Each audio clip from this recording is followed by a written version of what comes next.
Feel like you don't fit in? Feel like you're an alien from another planet?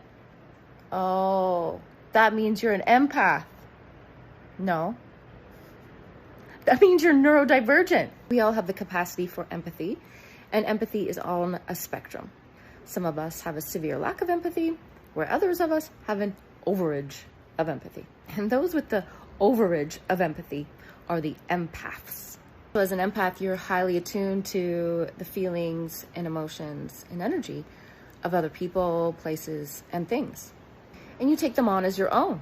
This is what leaves you with that strong desire to help and fix other people.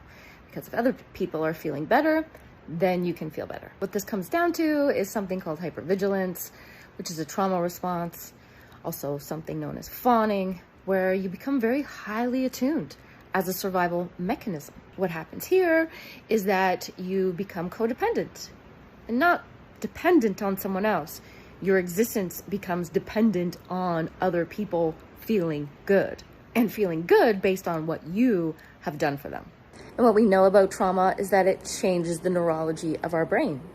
And when the neurology of our brain is changed, that is classified as something called neurodivergency.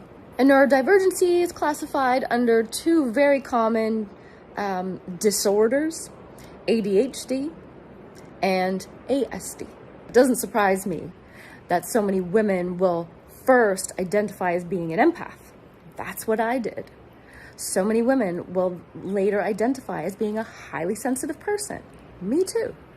We can also easily be diagnosed with CPTSD or PTSD. Me too. And I wouldn't really agree that these are disorders.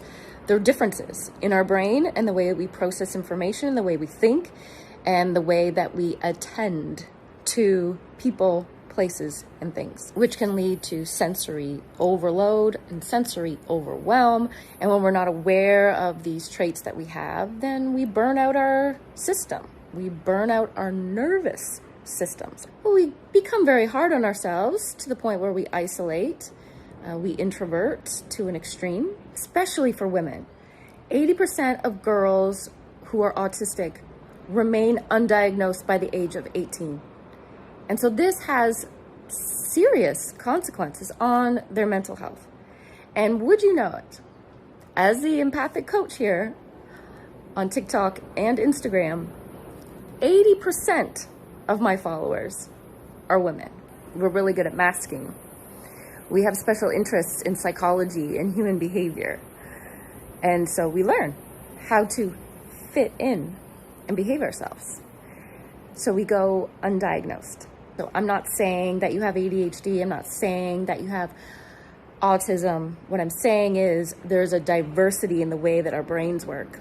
And when you look at neurodiversity and neurodivergence and feel like you don't fit in because you're this square peg trying to fit into a circular world, it doesn't always work for us. People don't understand us. We don't fit in.